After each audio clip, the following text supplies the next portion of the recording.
로마서 15장, 이방인에 대한 바울의 사역. 이번 장으로 들어가기 전에 우리가 어떻게 구원받는지 살펴보겠습니다. 저는 복음을 선포합니다. 그러므로 저는 바울이고 복음은 여러분이 구원을 받는 좋은 소식입니다. 그리스도께서 우리 죄를 위해 죽으셨다는 것입니다. 그래서 그는 우리의 죄를 위해 갈보리 십자가에서 죽으셨습니다. 그리고 그가 우리의 죄를 위해 신비롭게 죽으리라는 것은 신비였습니다. 또한 성경에 따라 은혜의 경륜에 따라 이방인들에게도 그가 장사 지낸 바 되었고, 성경에 따라 사흘 만에 다시 살아나셨다는 것입니다. 그래서 나머지는 예언되었습니다. 정보 고린도전서 15장 1절부터 4절까지. 모든 사람은 영원한 삶을 어떤 곳에서든 보낼 것이고 여러분도 좋은 곳에서 그 삶을 보내시기를 바랍니다. 그럼 본론으로 들어가 보죠. 그러므로 우리 강한 자들은 약한 자의 연약함을 담당해야 하며 우리 자신을 기쁘게 하지 말아야 합니다. 그러므로 바울의 믿음이 강한 우리는 믿음이 약한 자들의 약점을 참아 주어야 합니다. 믿음은 우리 자신에 대해서만 생각하는 것이 아닙니다. 우리 각자는 이웃을 기쁘게 하여 이웃의 유익과 교화를 위해 힘쓰자. 우리 각자가 아는 것을 공유하고 다른 사람들을 교육합시다. 그리스도께서도 자기를 기쁘게 하지 아니하셨나니 기록된 바와 같이 주를 비방하던 자들의 비방이 내게 미쳤느니라. 그러므로 그리스도께서는 단지 자신에 대해서만 생각하지 않으셨습니다. 그는 다른 사람들을 생각했습니다. 그리고 너를 비난하는 자들의 비난과 악한 말, 신자들이 나에게 덤벼들었다. 그가 모든 책임을 져야 했습니다. 그럼 이걸 잠깐 살펴보죠. 시편 69편 9절과 같이 바울이 방금 인용한 것과 같이 전에 기록된 모든 것은 우리의 교훈을 위해 기록된 것이니 이는 우리가 성경의 인내와 위로를 통해 소망을 가질 수 있게 하려 함이니라. 그러므로 우리가 성경 전체를 바르게 나누어 볼 때 하나님께서 이스라엘에게 말씀하신 내용과 우리에게 말씀하신 내용을 알고 위안을 얻을 수 있습니다. 사도행전 9장에서 예언되지 않은 일이 일어났음을 보여드리겠습니다. 부활하시고 승천하시어 영광스럽게 되신 주 예수 그리스도께서는 십자가에 못 박히신 지 1년 후에 하늘로부터 돌아와 타르수스 사람 사울에게 나타나셨습니다. 그의 빛이 너무 밝아서 타르수스 사람 사울, 즉 바울이라는 이름으로도 알려진 사람이 눈이 멀게 되었습니다. 그러나 그는 주님을 보고 당신은 누구십니까? 하고 물었습니다. 그리고 그는 말했습니다. 나는 네가 박해하는 나사렛 예수입니다. 그래서 사울은 나사렛 예수가 하나님의 아들이라고 믿었고, 과거에 베드로의 무리, 곧 작은 무리를 박해했었습니다. 그러나 이제 그는 믿고 영을 받았습니다. 그래서 그것은 사도행전 9장에서 그리스도의 몸과 은혜의 분배가 시작되었을 때의 일이었습니다. 하나님께서는 약 2000년 전에 그 프로그램을 바꾸셨고 사람들은 여전히 오래된 프로그램에 따라 살려고 노력하고 있습니다. 마태복음, 마가복음, 누가복음, 요한복음의 초기 막에는 그리스도의 지상사역이 나와 있습니다. 그래서 예수 그리스도께서는 타르수스 사람 사울을 그리스도의 한 몸의 한 사도로 임명하셨습니다. 그리고 사탄은 이것이 예언되었기 때문에 놀랐습니다. 정보 바울은 이렇게 말했습니다. 이 말씀은 신실하고 모든 사람이 받아들일 만한 말씀입니다. 곧 그리스도 예수께서 죄인을 구원하시려고 세상에 오셨다는 말씀입니다. 죄인 중에 제가 괴수입니다. 저는 죄인 중 가장 큰 자이다. 그러나 내가 자비를 얻은 것은 예수 그리스도께서 먼저 나 안에서 모든 오래 참으심을 보이셔서 앞으로 그를 믿어 영생하는 자들에게 본보기가 되게 하려는 것이었습니다. 그러므로 바울은 그리스도의 몸에 들어온 첫 번째 사람이었으며 예수 그리스도를 믿어야 할 우리 나머지 사람들에게 본보기가 되었습니다. 그리고 그는 우리가 따르는 패턴이에요. 우리의 영적 삶은 무지에 기반하여 기능하지 않을 것입니다. 올바르게 구분하면 우리는 성경의 모든 구절을 이해하고 믿을 수 있습니다. 그래서 아담과 이브는 다른 사람을 비난했습니다.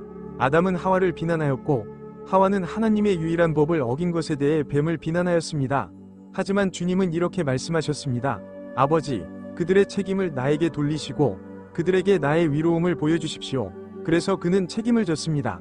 바울은 지금, 그리고 지금이라고 이 장에서 여러 번 말했는데 이 말은 오늘, 즉 현재의 은혜의 경륜을 의미합니다. 그러므로 이제 인내와 위로의 하나님이 로마에 있는 너희 믿는 자들에게 그리스도 예수를 본받아 서로 같은 생각을 품게 하옵소서. 그러므로 우리는 다른 사람들의 비난도 기꺼이 감당할 것입니다. 여러분이 한 마음과 한 입으로 하나님, 곧 우리 주 예수 그리스도의 아버지께 영광을 돌리게 하려 함이니라. 그러므로 이것은 아버지께 영광을 돌리는 일입니다. 마음이 하나일 때 어떻게 마음이 하나일 수 있겠는가? 우리는 그리스도께서 사도 바울을 통해 주신 것과 같은 지시를 따릅니다. 그래서 우리는 입이 하나뿐이었죠. 우리는 모두 같은 말을 하고 있죠. 로마서에서 빌레몬서까지는 그리스도의 몸에 대한 교훈입니다. 그러므로 그리스도께서 하나님의 영광을 위하여 우리를 영접하신 것과 같이 너희도 서로 영접하라. 그러므로 우리는 약한 형제를 우리 교회에 받아들이고 그들이 신비를 이해하고 믿음 안에서 강해지도록 돕고자 합니다. 그래서 지금은 폴이라고 하고 지금은 다시 폴이라고 합니다. 이제 나는 예수 그리스도께서 하나님의 진리를 위하여 할례받은 자들의 사역자가 되셨으며 조상들에게 하신 약속을 확증하셨다고 말합니다. 좋아요. 그러므로 예수 그리스도께서는 이전 사역에서 과거에, 즉 지상에서 사역하시는 동안에 시간적으로 과거에 계셨습니다.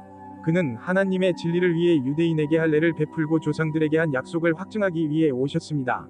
조상들은 아브라함, 이삭, 야곱, 심지어 다윗과 다른 예언자들입니다. 새로운 킹 제임스 성경은 무엇이라고 쓰여 있나요? 이제 저는 예수 그리스도께서 하나님의 진리를 위하여 할례받은 자들의 종이 되셨다고 말하는데 이는 조상들에게 하신 약속을 굳게 하시기 위함입니다. 그래서 제임스는 새로운 왕이 마치 유대인의 하인인 것처럼 말하게 되었다고 말합니다. 제임스 왕 성경에서 바울이 과거에는 유대인의 목사였지만 이제는 바울을 통해 모든 이방인의 목사가 되었다고 말합니다. 그래서 저는 여기서 약간 화난 표정을 짓고 있습니다. 그의 미친 얼굴에 환한 눈썹이 돋아난 것은 새로운 킹 제임스 성경이 거짓이기 때문이다. 그래서 우리의 현대 성경, 현대의 영어 성경이 탄생했습니다. 우리는 킹 제임스 성경을 공부해야 합니다. 완벽하네요. 그리고 이방인들이 하나님의 자비에 대하여 영광을 돌리게 하려는 것이었습니다. 그래서 그는 유대인들을 구원하여 그들이 예언을 통해 이방인들에게 축복을 전달하는 통로가 될 수 있도록 오셨습니다. 그리고 폴은 그것을 계속할 것입니다. 그리고 그는 다시 이렇게 말합니다. 이방인들아, 그의 백성과 함께 기뻐하라. 그러니까 이것은 시편을 인용한 것입니다. 저기 있는 사람은 시편 18장 49절을 인용하고 있었는데 지금은 시편 1장 17절을 인용하고 있네요. 그러므로 이방인들은 주님께서 행하신 일로 인해 유대인들과 함께 기뻐할 것입니다. 그리고 다시 모든 이방인들아, 주님을 찬양하라. 모든 백성들아, 주님을 찬양하라. 그러므로 예언 속에 계신 주 예수 그리스도를 찬양하고 경의를 표하십시오. 예언 속에는 유대인과 이방인이 있고 신비 속에는 유대인과 이방인이 있기 때문입니다. 그리고 제가 다시 말하노니 이새의 뿌리가 일어나 이방인들을 다스릴 이가 일어나리라. 이방인들이 그를 신뢰할 것이다. 알겠습니다. 그럼 이제 그는 이사야 11장 1절과 10절을 인용하고 있는데 예수 그리스도는 이새의 뿌리에서 나온 분입니다. 이새는 다윗, 즉 다윗 왕의 아버지입니다. 하지만 여기 인용문은 신명기 32장 43절에서 따온 것입니다. 모세의 노래의 마지막 구절, 그러니까 이방인의 구원이 일어날 것이라는 사실은 예언에서 예언되었지만 이제는 이방인에게 구원이 일어날 것이라는 뜻입니다. 구원은 이스라엘 프로그램의 일부이며 우리는 그것을 보게 될 것입니다. 이사야 11장 10절은 이렇게 말씀합니다. 그날에 이새의 뿌리가 생겨나서 백성의 기치가 될 것이다. 그러므로 예수 그리스도께서는 사람들에게 표징이 되실 것입니다. 이방인들이 그곳을 찾을 것이요. 그의 안식은 영광스러울 것이다. 그러므로 이것은 그리스도께서 이 땅을 다스리실 천년 동안의 왕국의 안식입니다. 그러므로 뿌리는 생명의 근원입니다. 이제 바울은 소망의 하나님을 말합니다. 그러므로 지금 이 은혜의 시대에 소망의 하나님이 믿음 안에서 모든 기쁨과 평화로 여러분을 채워주셔서 성령의 권능으로 소망이 넘치게 하시기를 바랍니다. 그러므로 이제 이방인들은 이 경륜 속에서 행복할 수 있고 온갖 기쁨과 소망을 가질 수 있습니다. 복음을 믿을 때 우리 안에 성령이 계시기 때문에 우리는 휴거되어 주님과 함께할 것이라는 소망이 넘칠 수 있습니다. 그리고 그것은 우리를 통해 역사하시는 성령의 능력에 위한 것입니다. 그리고 나 바울도 나의 형제들아, 너희가 선함으로 가득하고 모든 지식으로 충만하여 서로 권할 줄을 확신하노라. 그래서 그는 로마의 신자들이 선함과 온갖 지식으로 가득 차 있으며 하나님의 말씀으로 서로를 훈계할 수 있다고 확신했습니다. 그렇다면 우리는 어떻게 서로를 훈계할 수 있을까? 우리는 성경의 구절을 가지고 그것을 하는데 로마인들은 이미 갈라디아서, 데살로니가전서, 데살로니가후서, 고린도전서, 고린도후서의 사본을 가지고 있었고 이제 그들은 로마인들에게 보낸 이 편지를 받게 되었습니다. 그래서 그들은 이제 서로를 훈계하는 데 도움이 되는 6통의 편지를 갖게 되었습니다. 바울은 이렇게 말했습니다. 모든 성경은 하나님의 영감으로 된 것으로 교훈과 책망과 바르게 함과 위로 교육하기에 유익하니 이는 하나님의 사람으로 온전케 하며 모든 선한 일을 행할 능력을 갖추게 하려 함이니라. 디모데후서 3장 16절과 17절.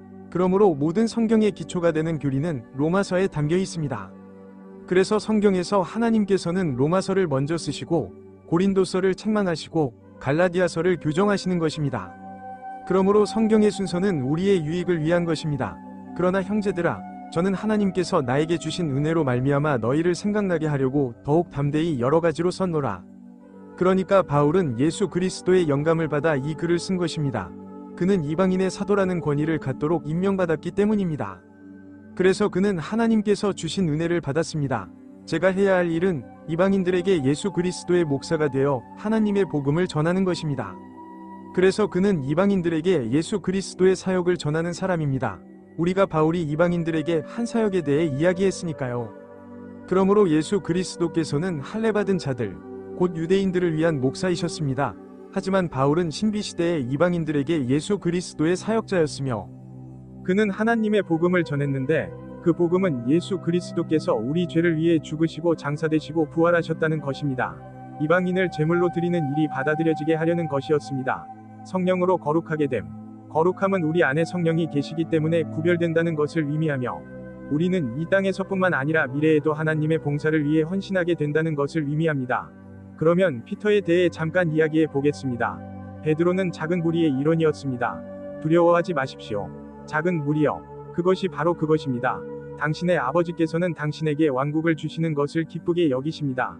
누가복음 12장 32절은 이 땅에 왕국이 임하게 하려 하심이라. 그렇다면 고넬료가 사도행전 10장에서 구원받은 후에도 유대인들은 작은 무리 가운데서 어디에 있었습니까? 그런데 스데반의 일로 인해 일어난 박해로 인해 흩어진 사람들이 베누스와 키프로스와 안티오크까지 여행하여 유대인들에게만 말씀을 전파했습니다. 사도행전 11장 19절. 그래서 사도행전 11장에서 고넬료가 구원받은 후에도 유대인들은 유대인들에게만 복음을 전파했습니다. 유대인들이 제사장 나라가 되어야 한다는 것을 알았기 때문입니다. 그래야 지상의 왕국이 임하는 동안 축복과 예언의 통로가 될 수 있습니다. 이방인들에게 사역하기 위해 지상에 계시는 천년 동안이요. 여기에 성경의 연대기가 있는데 여기서 우리는 그 예언과 신비를 볼 수 있습니다. 예언은 창세기부터 요한계시록까지 성경이 전개되는 방식입니다. 그러므로 예언은 창세기부터 사도행전 9장까지 이어지는데 그때 바울이 다마스쿠스로 가는 길에서 구원을 받았습니다. 그러면 사도행전 15장에서 스데반의 돌팔매질에는 참여하지 않고 계속 전파했던 베드로의 무리, 즉 작은 무리가 활동을 중단하게 된다는 것을 알게 될 것입니다. 그러므로 우리는 예수 그리스도께서 다마스쿠스로 가는 길에 바울에게 나타나셨을 때부터 시작된 은혜의 경륜 속에 살고 있으며 예수 그리스도께서 다시 나타나 교회, 곧 그리스도의 몸을 휴거하실 때 끝날 것입니다. 그래서 우리는 예수 그리스도의 두 현현 사이에 있는 거대한 괄호 속에 살고 있습니다. 하지만 지금은, 그리고 우리는 천국에서 살 사람들입니다. 휴거된 후 우리는 지상에서 우리가 한 봉사에 대한 평가를 받기 위해 그리스도의 심판대 앞으로 갑니다. 그러면 잠시 시간이 흐른 뒤 지연되거나 연기되었던 7년간의 환난이 시작될 것입니다. 그때 적그리스도가 이스라엘과 7년 언약을 맺고 새로 지은 성전에서 동물 희생을 바칠 것입니다. 그리고 7년 후에 예수 그리스도께서 재림하셔서 이 땅의 천년 통치를 시작하십니다. 그래서 우리가 읽는 책은 로마서부터 빌레몬서까지입니다. 하지만 우리의 휴거 이후에 히브리서에 나오는 계시는 유대인들이 살아남는 데 도움이 될 것입니다. 그러면 환난을 겪고 왕국에 들어가게 될 것입니다. 그러니까 스데반이 돌에 맞아 죽은 뒤에도 겹치는 부분이 있었던 거예요. 사도행전 7장에서 이스라엘 나라가 멸망했습니다. 그러나 베드로와 11명의 사도들은 사도행전 15장에서 정지될 때까지 계속 활동했습니다. 그래서 그 작은 무리는 사도행전 15장에 나오는 예루살렘 회의에서 보류되었습니다. 그래서 9막과 15막 사이에 중복이 있는 셈입니다. 믿는 자는 어떤 복음을 들었느냐에 따라 바울의 무리에 구원받을 수도 있고 베드로의 무리에 구원받을 수도 있었습니다. 그래서 고넬리우스는 베드로의 무리에 구원을 받았습니다. 좋아요. 우리가 어디에 있었는지 봅시다. 좋아요. 그것을 끝내세요. 좋아요. 그러므로 저는 하나님께 속한 일에 있어서 예수 그리스도를 통하여 자랑할 것이 있습니다. 그러므로 그는 이방인의 사도이므로 하나님께서 그를 택하여 행하게 하신 일들을 영광으로 여길 수 있었습니다. 그리스도께서 나를 통해 행하신 일들, 곧 말과 행위로 이방인들을 순종하게 하신 일들 외에는 저는 감히 말할 수 없습니다. 그래서 그는 그리스도께서 은혜의 경륜 속에서 이방인들을 순종적으로 따르게 하기 위해 그를 통해 행하신 일 외에는 어떤 것도 영광으로 여기고 싶어 하지 않습니다. 바울이 전하는 말씀과 지시, 그리고 그 지시가 그들에게 하게 하는 일, 예를 들어 정보를 나누는 일 말입니다. 하나님의 영의 권능으로 큰 표적과 기사를 행하여 예루살렘에서부터 일리리쿰에 이르기까지 그리스도의 복음을 온전히 전파하였나이다. 그래서 그는 예루살렘에서부터 일리리쿰까지 두루 다니며 그리스도의 복음을 전파했다고 말하고 있습니다. 이제 하나님의 영의 권능으로 큰 표적과 기사를 행하고 있습니다. 그래서 바울은 병을 고치고 죽은 사람을 살리는 등 온갖 영적 은사를 받았는데, 아시다시피 사도행전 13장에 나오는 마법사 엘리마가 그를 눈멀게 했습니다. 그러므로 표적의 은사의 목적은 하나님의 말씀과 하나님의 사역자를 확증하는 것이었습니다. 그러니까 아시다시피 그는 사도로서의 증거를 가지고 있었던 거예요. 그러므로 나는 그리스도의 이름이 언급되지 않은 곳에서 복음을 전파하려고 노력하였습니다. 이는 다른 사람의 기초 위에 집을 짓지 않기 위함이었습니다. 그 다른 남자는 피터였습니다. 좋아요. 여기서 우리는 폰투스와 비티니아, 소아시아 북부에 작은 양떼 교회가 있었음을 보게 될 것입니다. 하지만 바울은 예루살렘에서 출발하여 일리리쿰까지 복음을 전파했습니다. 일리리쿰은 달마티아 해안으로, 예전에는 유고슬라비아 지역이었습니다. 그리고 그는 그리스의 서쪽 해안을 따라 내려와 고린도에 이르렀고, 이제 그들을 위해 돈을 좀 가지고 예루살렘으로 돌아가고 싶어 합니다. 그리고 그 후에는 로마에 가고 싶어 해요. 그리고 로마에 있는 사람들이 스페인으로 가는 길에 들르는 모습을 보면 우리는 그것을 보게 될 것입니다. 그러나 누구에게 말씀하지 않으셨는지는 기록된 대로 그들은 알게 될 것입니다. 듣지 못한 자들은 깨달을 것이다. 그런 까닭에 제가 너희에게 가는데 많은 방해를 받았노라. 그래서 그는 이사야 5장 2절부터 15절을 인용하여 아직 말씀을 듣지 못한 사람들이 보고 복음을 듣지 못한 사람들이 이해할 것이라고 말씀하셨습니다. 그래서 그는 이것이 그가 미스터리에서 하는 일에도 적용될 수 있다는 평행선을 만들고 있는 겁니다. 그러나 지금은 이 지역에 더 이상 있을 곳이 없고 여러 해 동안 로마에 있는 여러분에게 가고 싶어 했습니다. 제가 스페인으로 여행을 갈 때마다 꼭 당신을 찾아갈게요.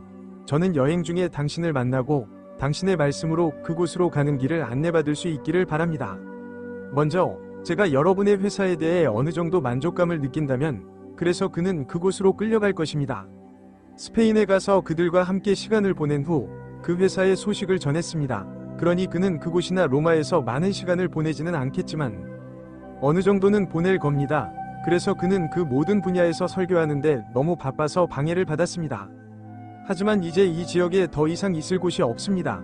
저는 그 모든 곳에 설교하고 오늘날 신자들은 지상의 왕국이 아니라 하늘에 간다는 소식을 퍼뜨렸습니다.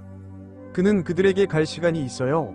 그러나 지금은 성도들을 섬기기 위해 예루살렘으로 갑니다. 마케도니아와 이케아, 그리고 그리스의 북부와 남부에 있는 사람들이 예루살렘에 있는 가난한 성도들을 위해 기꺼이 기부를 했기 때문입니다. 그래서 그들은 예루살렘 성도들을 위해 돈을 모았습니다. 진실로 그들은 기뻐하였고 그들은 그들에게 빚진 자들입니다. 이방인들이 그들의 영적인 것들에 참여하게 되었다면 그들의 의무는 또한 그들에게 육적인 것들로 봉사하는 것입니다. 그래서 그는 이방인들이 작은 무리에 믿는 자들에게 빚을 졌다고 말하고 있습니다. 왜냐하면 그들은 이제 영원한 삶, 성령을 그들 안에 두는 것, 아들로 입양되는 것, 그리고 아시다시피 하나님과 영원히 살게 되는 것 등 영적인 것들에 참여하게 되었기 때문입니다. 하지만 그것은 하늘에서 사는 것이지 땅에서 사는 것이 아닙니다. 그러므로 이제 이방인들에 대한 그들의 의무는 물질적인 것을 섬기고 환난에 들어갈 줄 아는 그 작은 무리에 믿는 자들을 돕는 것입니다. 하지만 신은 그들이 살아남는 데 필요한 돈을 벌 수 있도록 그 일을 연기했습니다. 그러므로 내가 이 일을 마치고 이 열매를 그들에게 확증한 후에 너희를 거쳐 스페인으로 돌아가리라. 그러니 제가 기부한 금액을 그들에게 전달한 후에 여러분을 찾아가겠습니다. 그럼 그 후에 다시 찾아가겠습니다. 그리고 내가 여러분에게 갈 때에는 그리스도의 복음에 충만한 축복을 가지고 갈 것을 확신합니다. 그래서 그리스도께서는 바울에게 로마에 도착할 때 그리스도의 복음에 충만한 축복을 가지고 오실 것이라고 전달하셨습니다. 그는 모든 신비를 이해했을 것입니다. 비록 모든 것이 기록되지 않았을지라도요. 형제 여러분, 주 예수 그리스도를 위하여 그리고 영에 대한 사랑을 인하여 간청하노니 여러분이 나를 위하여 하나님께 기도할 때에 나와 함께 힘써 주시기를 구하노라. 그래서 그는 기도와 함께 구체적인 중보기도를 요청하고 있습니다. 그리고 세 가지가 있을 겁니다. 첫째, 유대에 있는 믿지 않는 자들로부터 나를 구출하여 믿지 않는 유대인들에게 죽임을 당하지 않게 하려는 것이요. 제가 예루살렘을 위해 하는 봉사가 성도들에게 받아들여져서 그들이 선물을 받고 믿는 사람들이 선물을 받게 하려는 것입니다. 그리고 셋째, 하나님의 뜻에 따라 기쁨으로 너희에게 가서 너희와 함께 새 힘을 얻게 하려는 것입니다. 그는 로마에 와서 그들로부터 활력을 얻을 수 있을 것입니다. 평화의 하느님께서 여러분 모두와 함께 하시기를 빕니다. 아멘. 그래서 폴의 기도는 응답되었고 실제로 응답되었습니다. 하지만 먼저 사도행전 16장에서 바울이 리틀 플롯 교회 지역에 가는 것이 금지되었다는 것을 보여드리겠습니다. 그러고 나서 그들은 프리기아와 갈라디아 지방을 지나 성령께서 아시아에서 말씀을 전파하지 못하게 막으셨습니다. 무시아에 도착한 뒤에 그들은 비두니아로 가고자 했지만 성령께서 허락하지 않으셨습니다. 사도행전 16장 6절과 7절. 그래서 그의 두 번째 사도 여행에서는 비티니아로 가는 것이 허락되지 않았습니다. 좋아요. 그들이 미시아에 있었을 때 그래서 그는 마케도니아 사람에 대한 꿈을 꾸었습니다. 그래서 그들은 마케도니아로 갔습니다. 이렇게 복음이 유럽으로 퍼졌습니다. 바울의 복음. 좋아요. 그럼 이제 살펴보죠. 폴이 기도가 응답되어 시러큐스에 상륙하게 되었나요? 그러면 이제 사도행전 28장을 살펴보겠습니다. 바울은 사도행전 20장에서 이 편지를 쓰고 있습니다. 그러니까 시라쿠사는 이탈리아에 있는 거예요. 이탈리아어로요. 시러큐스는 어디에 있나요? 시러큐스는 시칠리아에 있습니다. 그래서 그들은 발가락 주위를 돌면서 조금 움직여서 파툴리까지 올라갈 겁니다. 아시다시피 그들이 상륙할 곳은 로마의 항구인데 꽤 먼 거리입니다. 그리고 그 사이에 세 개의 선술집과 AP 포럼이 있습니다. 우리는 거기서 3일을 머물렀고 거기서부터 방향을 찾아 레기온에 도착했습니다. 그리고 하루가 지나서 남풍이 불었고 우리는 다음날 로마로 가는 항구인 푸테올리에 도착했습니다. 하지만 우리가 형제들을 만나기까지는 아직도 먼 길이었고 그들과 함께 일주일 동안 머물기를 원했습니다. 그래서 우리는 그들이 지금 걷고 있는 로마로 향했습니다. 그리고 그곳에서 형제들이 우리에 대한 소식을 듣고 아포름과 세 개의 주점까지 우리를 맞으러 왔습니다. 바울은 그들을 보고 하느님께 감사드리고 용기를 얻었습니다. 그래서 그는 로마 성도들이 로마에 편지를 보냈던 사람들이 멀리서 자신을 만나러 온 것을 보고 매우 기뻤고 바울의 사도직을 존중했습니다. 그리고 우리가 로마에 도착하자 백부장은 죄수들을 경비대장에게 넘겨주었습니다. 그러나 바울은 그를 보호해주는 군인과 함께 혼자 살도록 허락을 받았습니다. 그러니까 28장 12절부터 16절까지입니다. 그래서 바울은 자신이 빌린 집에서 살았습니다. 그래서 그는 로마에 도착했습니다. 그는 예루살렘 성도들에게 돈을 전달했고 아직 살아있었습니다. 그래서 그의 기도는 응답되었습니다. 이제 저는 사도행전 15장에서 예루살렘 회의에 대해 다시 살펴보고 싶습니다. 그 회의에서 바울, 바나바, 디도가 베드로, 게바라고도 함와 요한, 야고보를 만났습니다. 예루살렘 회의에서 그들이 한 합의는 갈라디아서에 기록되어 있었기 때문입니다. 그러나 그들은 오히려 할례받지 않은 자들의 복음이 베드로에게 맡겨진 것과 같이 나에게 맡겨진 것을 보았습니다. 그래서 바울은 이방인들에게 할례받지 않은 자들의 복음을 전했습니다. 그리고 바울과 베드로는 유대인들에게 할례의 복음을 전파했습니다. 베드로에게 할례받은 자들의 사도직을 효과적으로 행하신 그분이 나에게도 이방인들에게 강력하게 역사하셨습니다. 그래서 우리는 서로 다른 메신저를 가지고 있습니다. 폴, 그리고 베드로와 다른 복음서들, 그리고 예수 그리스도께서는 두 복음서 모두에서 다른 청중을 대상으로 일하셨습니다. 그리고 게바가 알았고 기둥처럼 보이는 야고보와 게바와 요한도 나에게 주어진 은혜를 깨달았습니다. 그래서 작은 무리의 신자들은 성령을 통해 하나님께서 바울을 통해 특별한 일을 행하고 계시다는 것을 알아차렸습니다. 그들은 나와 바나바에게 교제의 오른손을 내밀어 우리가 이방인에게로 가도록 했습니다. 그것은 모두 잃어버린 유대인과 이방인이며 할례를 받은 자들, 이미 구원받은 자들, 구원받은 자들, 회당에 있던 잃어버린 유대인들은 구원받지 못했습니다. 그럼에도 불구하고 그들만이 우리가 가난한 사람들을 기억하기를 바랐습니다. 그들은 그들의 가난한 사람들입니다. 그건 우리도 알아야 할 것이고 나도 그걸 알고 싶어 했습니다. 갈라디아서 2장 10절, 그러니까 이건 2장 7절에서 10까지예요. 그래서 바울도 그 작은 무리를 돕고 싶어 했습니다. 그래서 이제 그는 자신의 말을 지키고 그들에게 돈을 줄 것입니다. 그러므로 중요한 것은 그리스도께서 한 번이 십자가로 두 무리를 구원하셨다는 것입니다. 그리스도께서는 두 가지 사역을 하셨습니다. 하나는 지상의 신자들인 베드로의 무리를 위한 사역이고 다른 하나는 하늘의 신자들인 바울의 무리를 위한 사역입니다. 하지만 바울의 무리에 속한 우리는 그리스도의 몸이고 하나님의 한참 교회입니다. 이 시대에는 모든 민족의 신자들로 이루어져 있으며 그들은 하늘에서 영원히 살 것입니다. 그러므로 어떤 사람들은 땅에 살고 어떤 사람들은 하늘에서 살 것입니다. 그래서 저는 지난주에 모든 무릎이 꿇을 것이라는 말을 인용할 때 그걸 말하는 걸 깜빡했습니다. 우리가 그리스도의 심판대 앞에 서면 모든 무릎이 꿇을 것입니다. 그것은 좋은 일이 될 것입니다. 왜냐하면 우리는 이 땅에서 우리가 한 봉사에 대해 설명해야 하기 때문입니다. 그리고 바울은 로마서 14장에서 제가 14장 11절에 한 말을 인용하면서 이렇게 말합니다.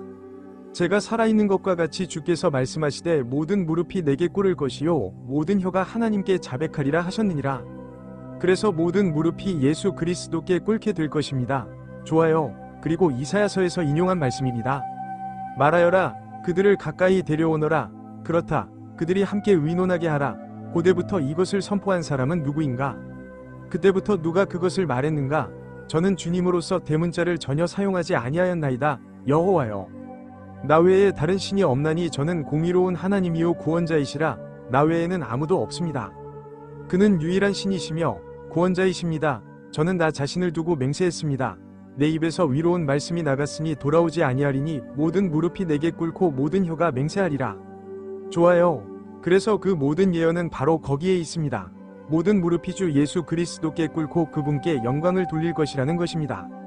참으로 어떤 사람이 여호와 안에서 위로움과 힘을 가졌다고 말할 것이요 사람들이 그에게로 올 것이요 그를 대적하는 자들은 다 부끄러움을 당할 것이요 주 안에서 이스라엘의 모든 자손은 위롭다 하심을 얻고 영광을 얻을 것이다. 그러므로 이스라엘의 신은 주님 안에서 영광을 누릴 것이요 이방인들도 그러하리라. 신비 소개 이사야 45장 21절부터 25절까지. 그럼 이제 타임라인을 살펴보도록 하겠습니다. 그래서 과거 창세기에서 사도행전 9장의 예언에 따르면 이스라엘은 이방인보다 위에 있었습니다. 이 은혜의 경륜 동안 바울이 구원받고 휴거되기 전에는 유대인과 이방인이 동등한 수준에 있었습니다. 그리고 환난 후 예언에 따른 휴거 이후에는 누구의 나라에 대한 심판이 있을 것인가요? 이 작은 붉은 사람들과 여기 작은 붉은 사람들이 환난 동안 베드로의 무리에 더 추가되는 것을 보면 그들이 어떻게 작은 무리를 도왔는지 알 수 있습니다. 그리고 그리스도께서 돌아오신 후 이스라엘은 더 많은 예언에 따라 다시 이방인들을 지배하게 될 것입니다.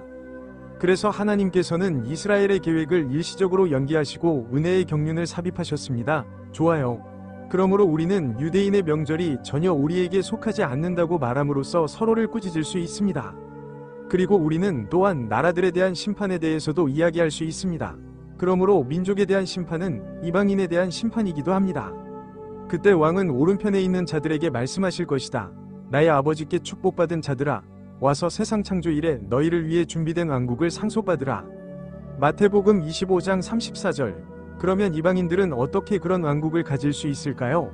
글쎄요, 답은 이스라엘이 이방인보다 위에 있을 것이지만 이방인들도 유대인의 왕, 메시아를 경배하는 일에 초대를 받는다는 것입니다. 그들은 양과 같을 것이다. 그들은 양이 아닐 것이지만 그는 민족들을 심판할 때 이방인들을 양과 염소처럼 분리할 것입니다. 그리고 염소들은 영원한 저주를 받게 될 것입니다. 이스라엘을 축복하지 않은 자들, 아브라함 언약에 따르면 7년간의 환난 기간 동안입니다. 좋아요. 적그리스도가 예루살렘에 자리 잡았을 때, 그러니까 우리의 휴거 후에도 아브라함 언약은 여전히 유효할 것이고 저는 너를 축복하는 자들을 축복할 것이다. 너를 저주하는 자를 내가 저주하리라. 그리고 너로 인해 땅의 모든 가족이 복을 받을 것이다. 그러므로 그들은 우리의 휴거와 다윗 언약 이후에 이스라엘을 축복해야 할 것입니다. 사무엘하 7장 16절에 내 집과 내 왕국이 내 앞에서 영원히 굳건히 설 것이라고 언급되어 있습니다. 내 왕자는 영원히 굳건히 설 것이다. 그러므로 주 예수 그리스도의 보좌가 확립될 것이며 다윗 왕도 부활하여 이스라엘을 통치하게 될 것입니다.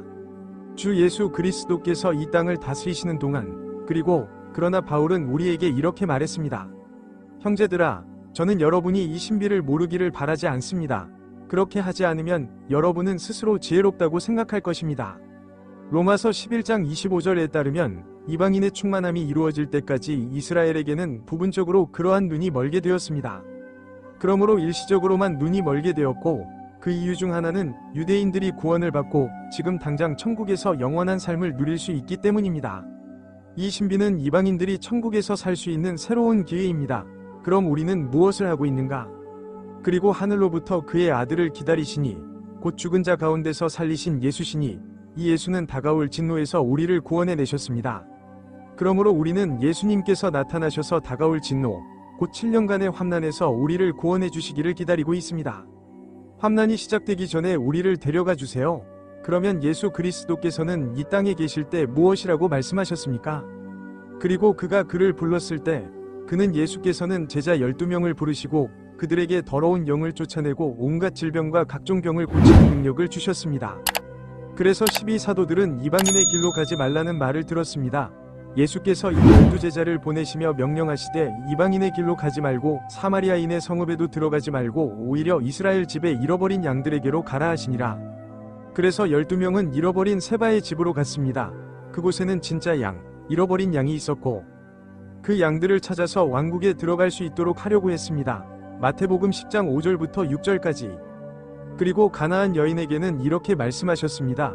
그러나 예수께서는 이렇게 대답하셨습니다. 저는 이스라엘 집에 잃어버린 양들 외에는 다른 곳으로 보내지지 않았습니다. 그래서 그는 지상 사역을 하는 동안 이방인에게로 보내지지 않았습니다. 그래서 여러분에게 도움이 될 수 있는 책으로는 하나님의 비밀, 로마서를 바르게 나누는 연구 가이드, 로마서에 대한 간결한 해설 등이 있으며 이런 책들은 아마존에서 구입할 수 있습니다. 좋아요를 눌러주시고 공유하고 구독해주세요. 저희 웹사이트는 marianmanly.com입니다. 우리의 유튜브 채널인 살베이션 라이틀리 디비데잉 앤드 더 랩처에서는 사실 우리의 영상도 다루고 있습니다. 시청해주셔서 감사합니다. 신이 축복이 있기를 바랍니다. 그리고 좋아요를 눌러주시고 공유하고 구독해주세요.